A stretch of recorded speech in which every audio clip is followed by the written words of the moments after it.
Hey everyone, this is David Wolinsky, back with another interview from the audio archives of Don't Die.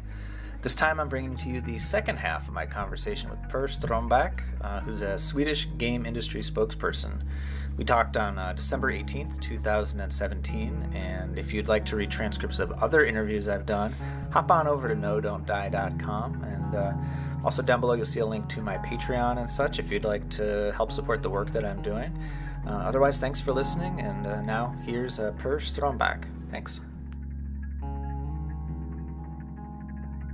In our emails, you mentioned that games has heard sort of trying to broadcast themselves as tech startups, and we talked a little bit about the Hollywood thing before. I spoke with the Producers Guild last week, and they told me they feel like games is sort of being hurt by being this mishmash mush of being like movies and not really being like movies.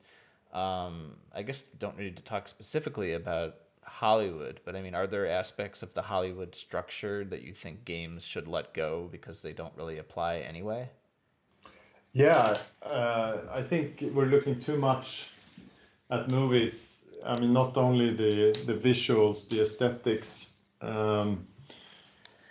And I say this with great respect for the movie industry. I spent 6 years on the board of serving on the board of the Swedish Film Institute, so I have some relation to movies.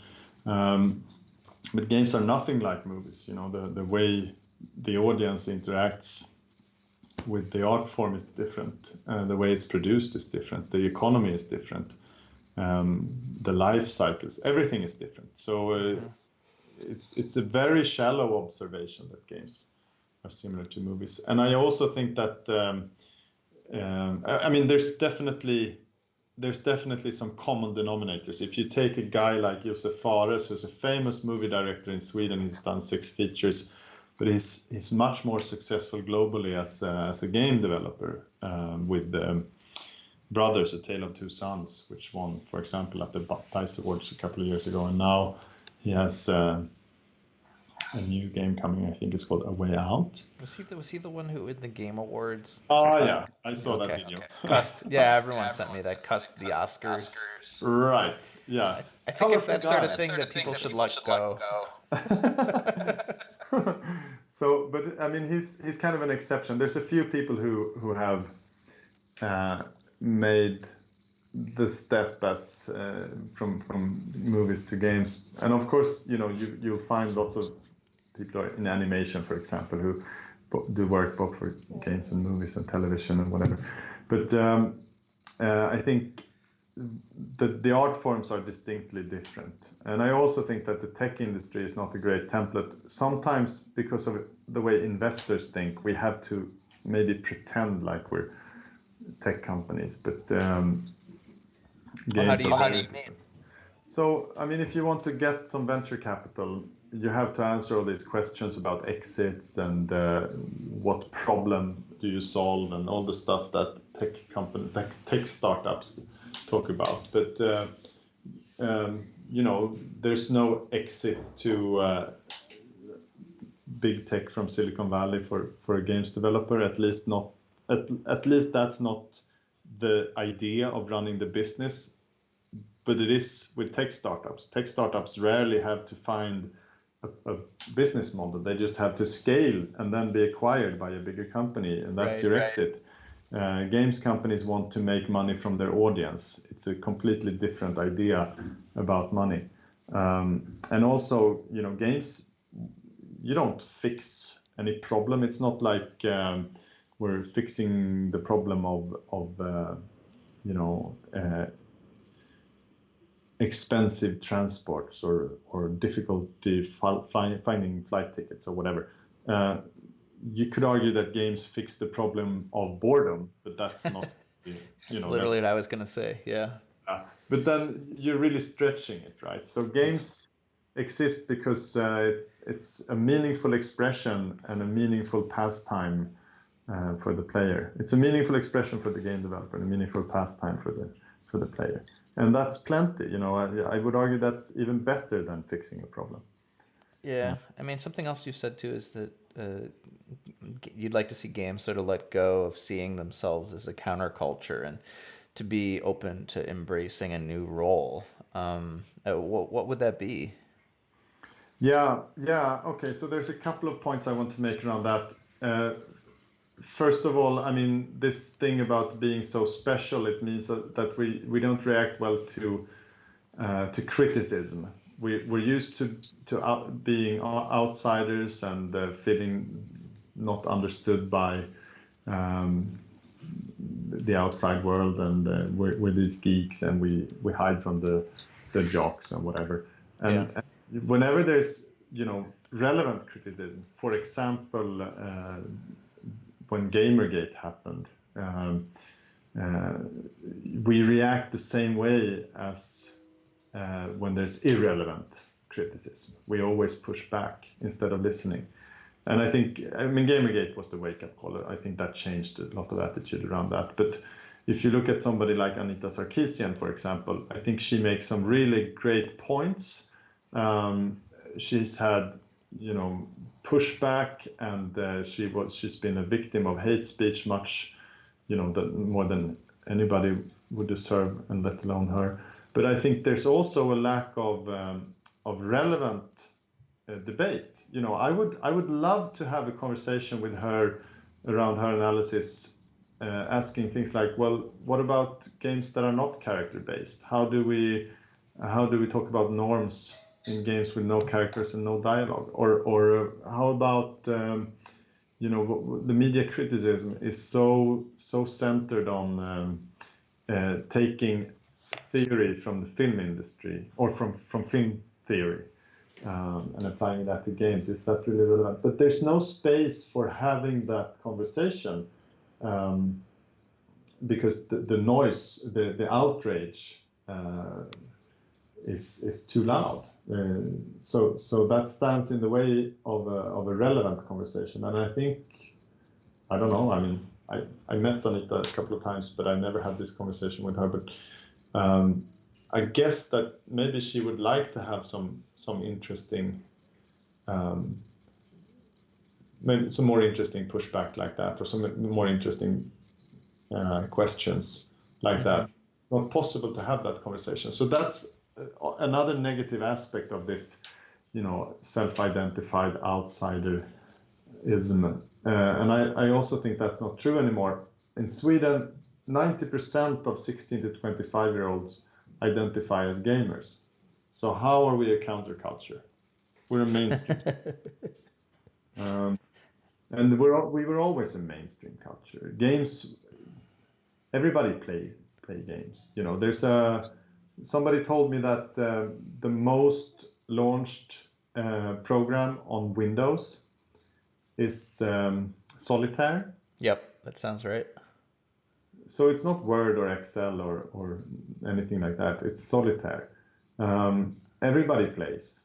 It's every child has played cards, Monopoly. There's nobody alive that doesn't have a relation to board games or card games or play in one form of another. And that's, okay, so some people may not have a relationship to digital games, but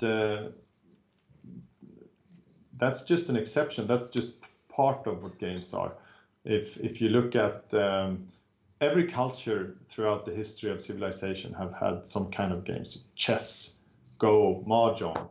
Archaeologists find dice in Mesopotamia. So human civilization have games one way or other. So it's part of who we are. It's part of being human. It's just as natural to us as music or storytelling or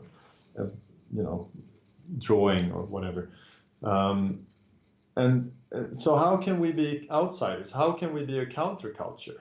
I think we should embrace this idea that play is fundamentally human, and there's nothing to lose. I think it's beautiful.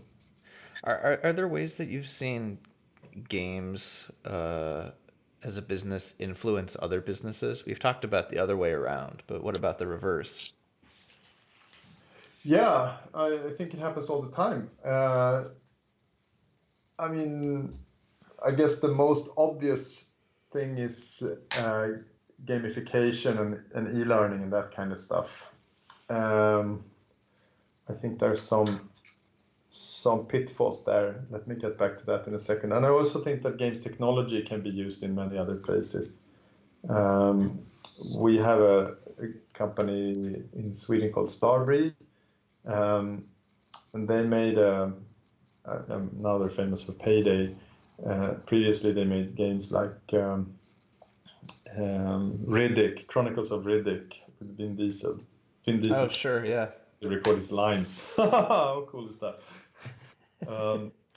Anyway, so AAA game development is really difficult. You need great project management and asset management tools. So Starbreeze spun off their asset management tool into a different company called Handsoft, because they thought that they could sell this to other game developers, just like some people sell graphics engines to other, or license graphic engines to other game developers. But it turns out that different industries far away from games also could use this. So they found themselves having clients like Boeing.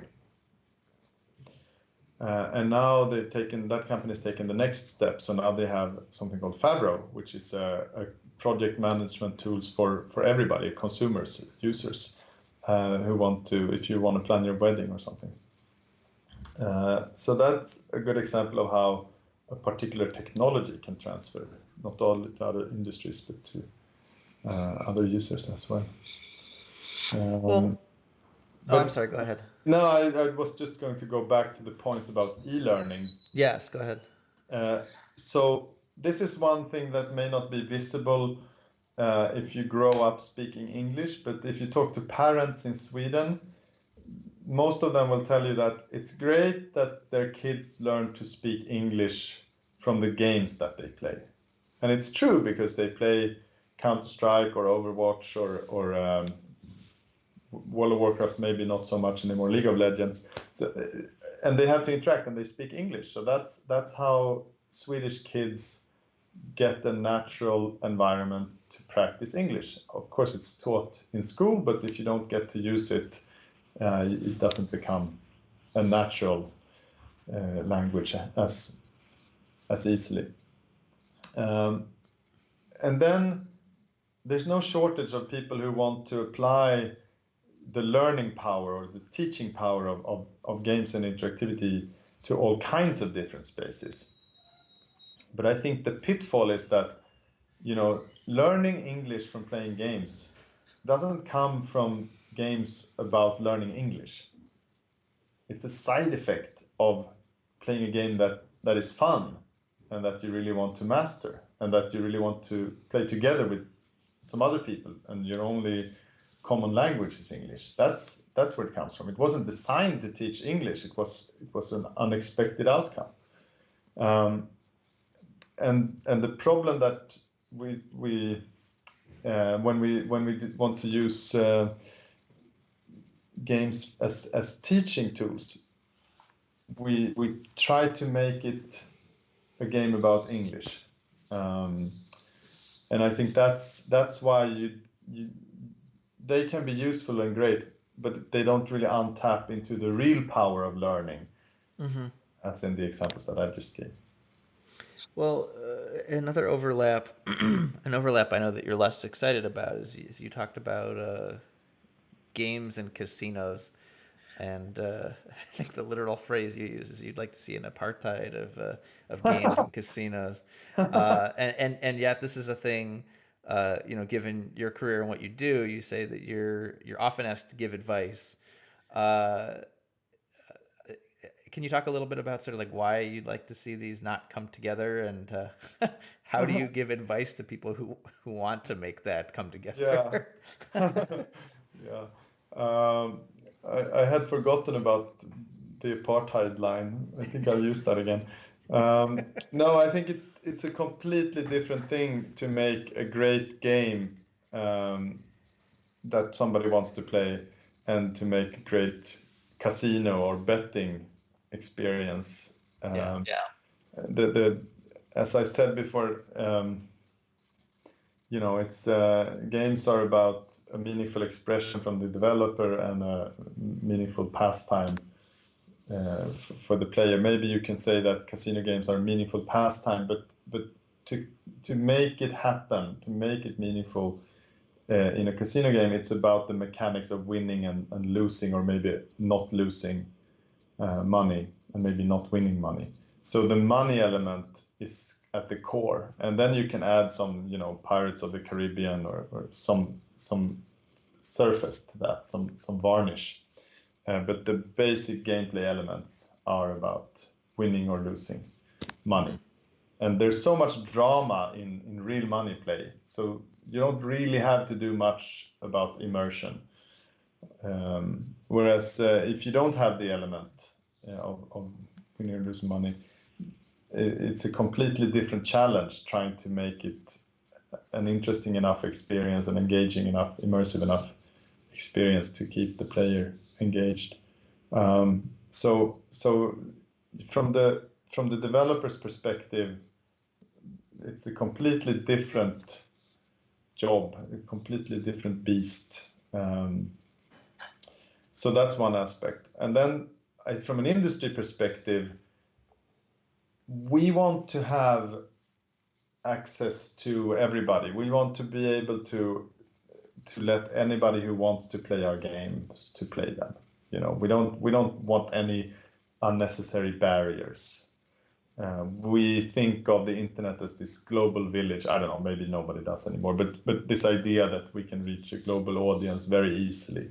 Some people talk about startups or companies that are born globals. We don't have to put up warehouses in different parts of the world, whatever. So that's a beautiful opportunity. The casino world is heavily regulated. The regulation is different in every country, even different in different parts of the country. You have to, if you want to operate a casino service, you're either in a gray zone of the law, or you have to get the license and you'll have to make a different offer for every different country. So, if you don't want to spend your time dealing with regulation and legal stuff, I mean, think about how many suits are needed for that. If that's what you want to deal with as a game developer, you want to stay very clear of gaming or casinos, gambling. I said gaming. You heard my slip of the tongue there. I said gaming. That's a dodgy word. I try not to use it because I think gaming is the word that the casino world uses to try to bring itself closer to what we do. And some people in our world and some people outside the games industry use gaming to refer to our industry, and I think that's a word that's blurring the lines of the apartheid that I'd like to see. Yeah, well, it also blurs the line with hunting as well.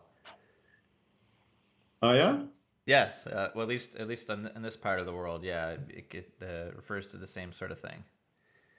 Oh right, yeah, big game. Oh right, yeah. Or the word is used in that context. Oh, I should say. see. Yeah. Oh, gaming. Oh wow, I had no idea. So when you go into the woods and you want to catch some hares or whatever. Yeah. They're not always playing the Switch. Uh-huh. Yeah. All right.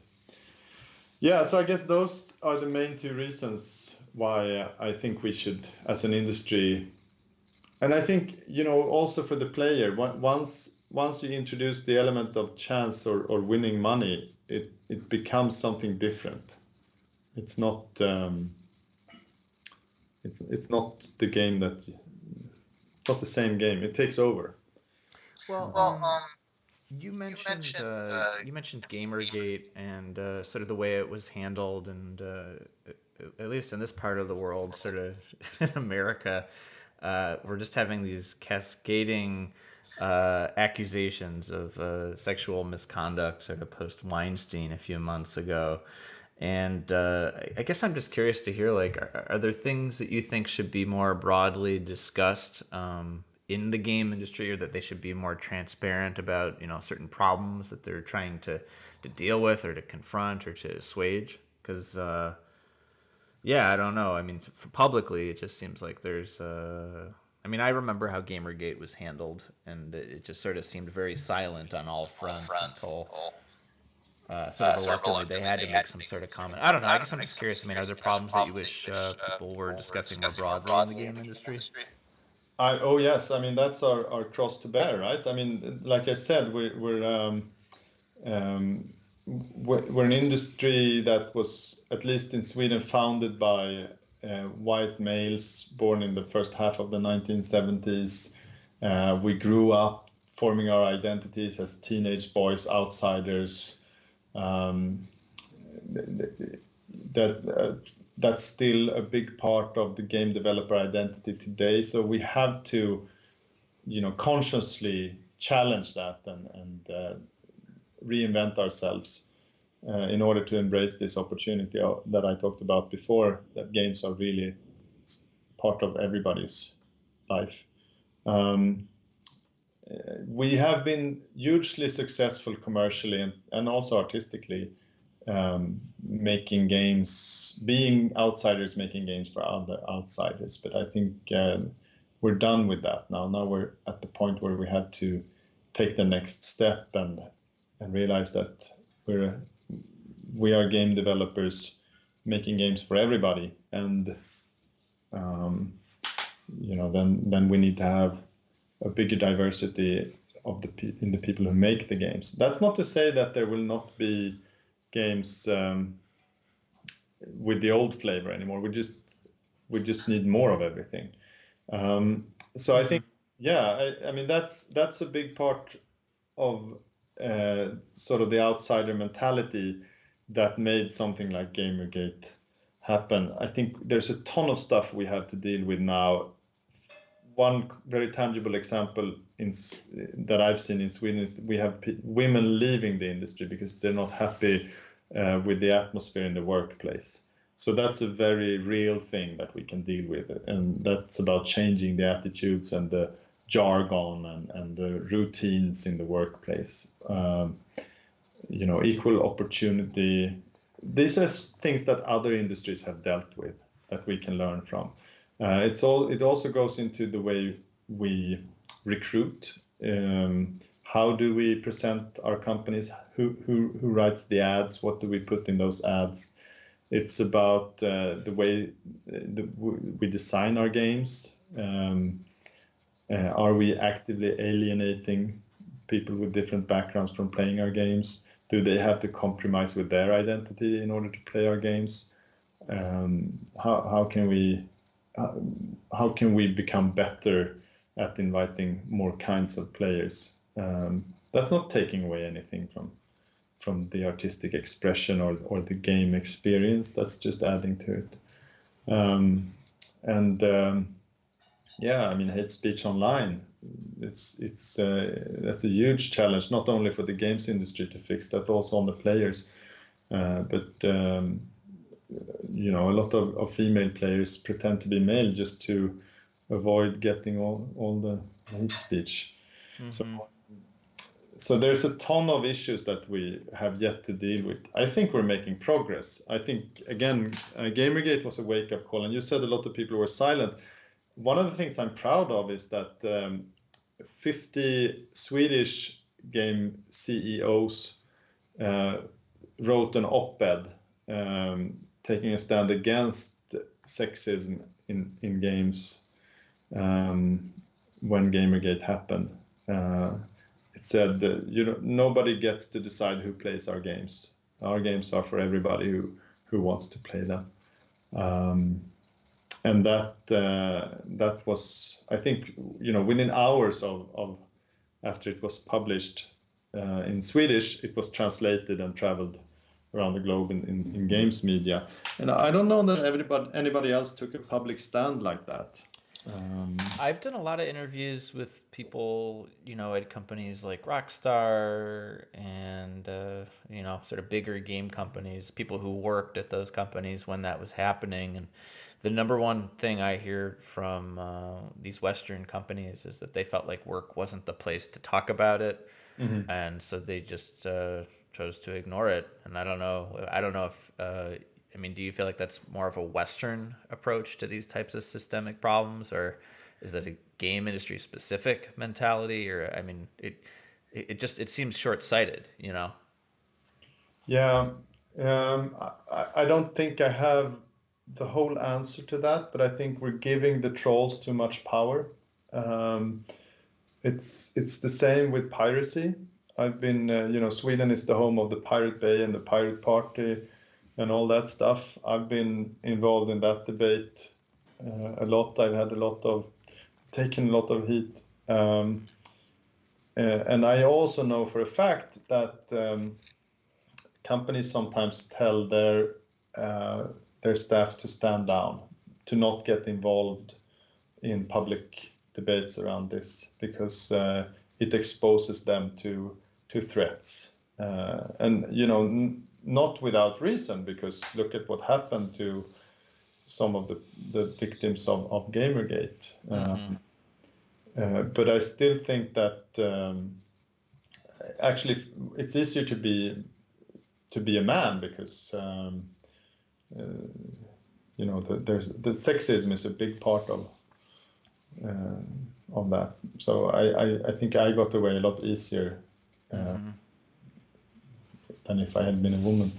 But I think So there's definitely part of the corporate mindset to protect its staff, which that's a good thing deep down, but it's also taking away from making progress on the public conversation, and it's giving the trolls too much power.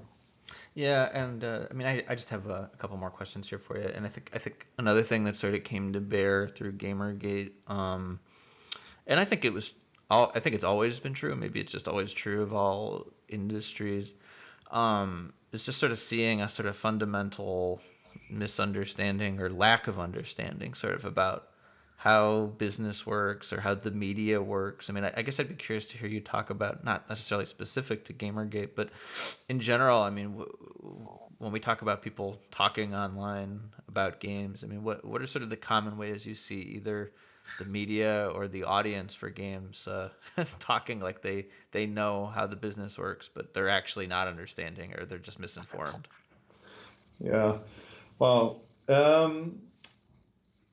I think in a way the players are spoilt, because there's so much content now, and if a company makes a mistake, it can easily become toxic. Everybody will take a stab at them, and sometimes there's a good reason, but I think in many cases it's unfair. Obviously I'm thinking about the recent example of the loot boxes. Oh, okay. Yeah. So I think I feel for the people at DICE who spent so much time making the best game that they could, and then nobody has talked about the game. They only talked about, or I guess maybe somebody, but the focus of the conversation has not been about the game. It's been about how the business model of surprise boxes or loot boxes were handled, and that makes me sad, because so many talented people put so much work into that game. But I think that's also part of, it's a symptom of there's so much content, there's so many games out there, so it's natural for the players to be spoiled, because there's so much to choose from. Why should they waste their time or money on something that is not perfect, when there's a better option just to click away, or just an instant? That's part of it. I also think, my own experience as a game developer, so we made this game Rock Manager that I mentioned, and it was interesting to get the feedback both from the reviewers and from the players, because I don't think they said a single thing that we hadn't thought about when we made the game. We spent 2 years working on that game. endless discussions about design decisions and whatnot. So I don't mind that anybody has a different opinion, and I'm sure. I mean, I'm the first to agree that there were lots of flaws in that game, and some of them were because we didn't know any better or couldn't make it any better, and some of them was just trade-offs because we didn't have the time or money to make it better. But I guess that was something that I hadn't expected, that when people, both players and reviewers, suggested changes, it was as if we hadn't thought about it. It wasn't brought to us as if, maybe you thought about this and maybe there was a reason why you didn't do it, but wouldn't it be great if, it's almost like everybody thought that they were much smarter than us, except we spent so much time on making that game. So I thought that was an interesting learning for me, and I guess that goes back to humilitude, both for us as developers, but also for myself as a player or an art consumer of any kind. There's a lot of effort that went into making this thing happen, and they probably already thought about whatever ideas I get from it. Yeah. Well, unless there's something else you'd like to bring up and talk about, I have just one last question here for you, which is intentionally broad, very broad, which is just what do you feel video games have accomplished? Oh, yeah, I think we've accomplished something great. We have pointed to a new form of art, interactivity as an expression. This exists maybe in architecture to some extent, and I know I said before that games are in every culture, but I think what digital games have brought is a deeper form of interactivity and more opportunity for interactivity. And I think it's constructive to think of it as a new art form, a new form of expression that we as an industry have just started to uncover commercially and to some extent artistically. And I think there are great things ahead of us that we can accomplish if we think about interactivity as this new art form, which allows the audience to be part of the work together with the creator in a way that's not possible in any other expression. And I said that we pointed to this because I think that's the accomplishment so far. We've discovered this thing that we can further explore.